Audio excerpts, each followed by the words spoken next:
नमस्कार मित्रांनो, मी आहे प्रवीण राठोड. तुम्ही पाहता आमचं YouTube channel tech Marathi expert. तर मित्रांनो, आजच्या व्हिडिओमध्ये आपण खरीप हंगाम 2023 अंतर्गत सोयाबीन व कापूस उत्पादक करणाऱ्या शेतकऱ्यांना प्रति हेक्टरी 5,000 रुपये अनुदान राज्य सरकारमार्फत देण्यात आलेलं होतं आणि त्या अनुदानाची आता यादी प्रसिद्ध करण्यात आलेली आहे. आता यादी पाहण्यासाठी तुम्हाला या वेबसाईटवर यावं लागेल. याची लिंक तुम्हाला डिस्क्रिप्शनमध्ये देण्यात आलेली. या वेबसाईटवर आल्यानंतर तुम्हाला प्रोसेस फॉलो करायची.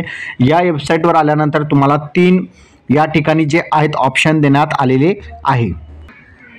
3 ऑप्शन देण्यात आलेले. पहिला जो ऑप्शन असेल तो असेल लॉग इन. मग ज्यांच्याकडे युजर आय डी आणि पासवर्ड आहे ते याद्वारे लॉग इन करू शकता.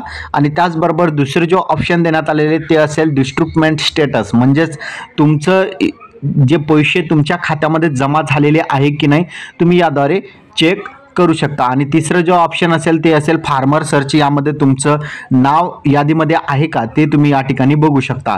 आपण आपल्या यादीमध्ये नाव आहे का चेक करण्यासाठी तुम्हाला फार्मर स्टेटसवर क्लिक करायचं आहे. तर मित्रांनो, तुम्हाला फार्मर सर्च या ऑप्शनवर क्लिक करायचं आहे. आता या ठिकाणी तुम्हाला तुमचं आधार नंबर टाकायचं आहे. आधार नंबर टाका. आधार नंबर टाकल्यानंतर तुम्हाला get OTP for Aadhaar verification या ऑप्शनवर क्लिक करायचे.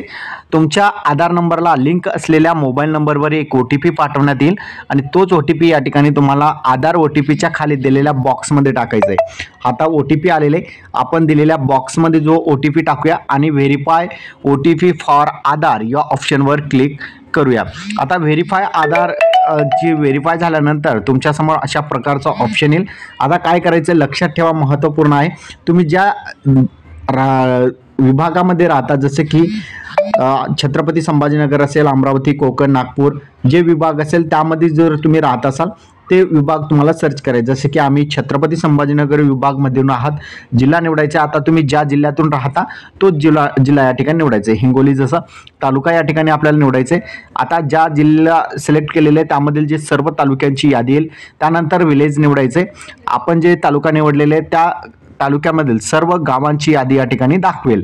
त्यासाठी तुमचं जे गाव असेल तो सर्च या ठिकाणी सिलेक्ट करायचं आहे आणि सर्च या बटनावर क्लिक करायचं आहे. सर्च या बटनावर क्लिक केल्यानंतर तुमच्यासमोर या ठिकाणी संपूर्ण जी शेतकऱ्यांची यादी आहे ती या ठिकाणी दाखवणार आहे.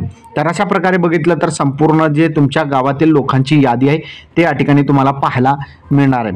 त्यासाठी सर्वात महत्त्वपूर्ण आहे की मी सांगितलेली स्टेप फॉलो करा. या वेबसाईटची लिंक तुम्हाला डिस्क्रिप्शनमध्ये देण्यात आलेली आहे. त्याचबरोबर आमच्या टेलिग्राम चॅनलवर सुद्धा देण्यात आलेली. त्याद्वारे तुम्ही डायरेक्टली या ठिकाणी येऊ शकता. आता तुम्हाला तुमचं नाव सुद्धा या ठिकाणी सर्च करणार येणार आहे. जसे की आता मी राठोड आहे, तर मी राठोड या ठिकाणी सर्चमध्ये टाकला की फक्त जे राठोड नावाचे लोक आहेत त्यांची यादी या ठिकाणी दाखवणार आहे. म्हणजे आडनाव राठोड आहे त्यामुळे राठोड. तुम्ही नावसुद्धा या ठिकाणी सर्च करू शकता. तुमचं नाव जे असेल ते या ठिकाणी सर्च करा. जसं माझं नाव प्रवीण आहे, मी या ठिकाणी प्रवीण नावानं सर्च केलं की तुम्हाला या ठिकाणी संपूर्ण यादी दाखवेल. तर या ठिकाणी फक्त प्रवीण नावांचे लोक दाखवतील, पण प्रवीण नावाचे या गावामध्ये एकही लोक नसल्यामुळे त्या ठिकाणी लोकांची यादी आपल्याला पाहायला मिळाली नाही.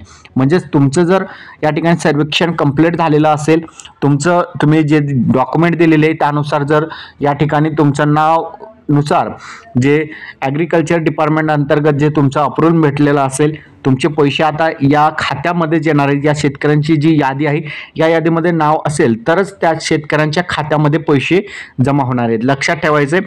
आता काही शेतकऱ्यांचं म्हणणं असेल या यादीमध्ये आमचं नाव नाही तर आम्हाला पैसे मिळणार का?